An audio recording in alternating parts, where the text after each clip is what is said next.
எல்லாருக்கும் வணக்கங்க. நான் டாக்டர் கௌதம் பிஎஸ்எம்எஸ், எடப்பாடி சேலம். எடப்பாடி எல்லாத்துக்கும் தெரியும்ல, அங்கே தான் ப்ரைவேட் கிளினிக் ரன் பண்ணிகிட்ருக்கேன். 3 இயர்ஸாக ரன் பண்ணிகிட்ருக்கேன். பொதுவாக எனக்கு என்னென்னா, எல்லாருமே சொல்லுவாங்க கிளினிக் ஆரம்பிக்கும் போது ஏதோ ஸ்பெசிஃபிக்காக ஒரு 4 டிசீஸ் எடுத்து பண்ணேன், 2 டிசீஸ் எடுத்து பண்ணேன் அப்படின்னு. எனக்கு அதில் ஐடியா இருந்ததே இல்லை. நம்ம எல்லா கேஸும் பார்க்கணும் அப்படிங்கிற ஒரு ஆசை இருந்துகிட்டே இருந்துச்சு.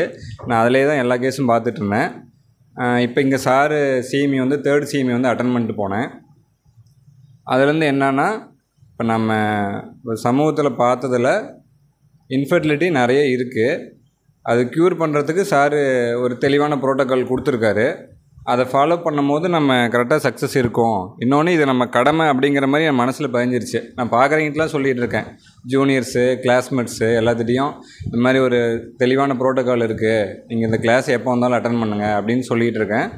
எனக்கு அதில் ரொம்ப நம்பிக்கை இருக்குது. இப்போ என்னென்னா, நெக்ஸ்ட்டு நம்ம எல்லோரும் சொன்ன மாதிரி இந்த ஸ்பெசிஃபிக்காக நீ ஒரு 2 ட்ரீட்மெண்ட் 3 ட்ரீட்மெண்ட் பண்ணுன்னு சொல்கிறாங்கள்ல, அதில் வந்து ஃபஸ்ட்டு நான் இன்ஃபர்டிலிட்டி பண்ணலாம் அப்படின்ட்டு இருக்கேன். சரிங்களா?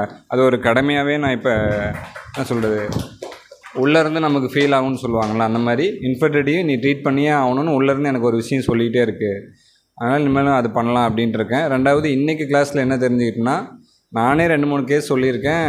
ஹிஸ்டெக்டமி பண்ண சொல்கிறாங்க, என்ன உங்கள் சைடில் எதாவது பண்ண முடியுமான்னு கேட்டிருக்காங்க.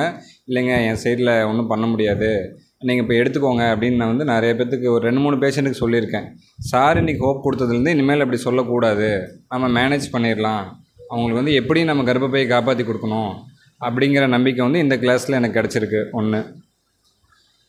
2வது, ஜூனியர்ஸுக்கு எதாவது சொல்லுங்கன்னு சார் சொல்லுவார். யூஸ்ஃபுல்லாகவே அது என்னென்னா, வேறு ஒன்றும் இல்லை, இன்ஃபர்டிலிட்டிக்கு தெளிவான ப்ரோட்டோக்கால் இருக்குது சித்தாவில். யாரும் இல்லை அப்படிங்கிறத நினச்சிட்ருப்போம். பொதுவாக எல்லா நோய்க்குமே அப்படி ஒரு ப்ரோட்டோக்கால் இருக்கா அப்படிங்கிறது தான் நம்ம தேடலாக இருக்கும். பட் சார்கிட்ட ஒரு ப்ரோட்டோக்கால் இருக்குது, அது கண்டிப்பாக ஃபாலோ பண்ணலாம், நல்லாயிருக்கும்னு எனக்கு நம்பிக்கை இருக்குது. நீங்களும் ஃபாலோ பண்ணுங்கள். தேங்க்யூ.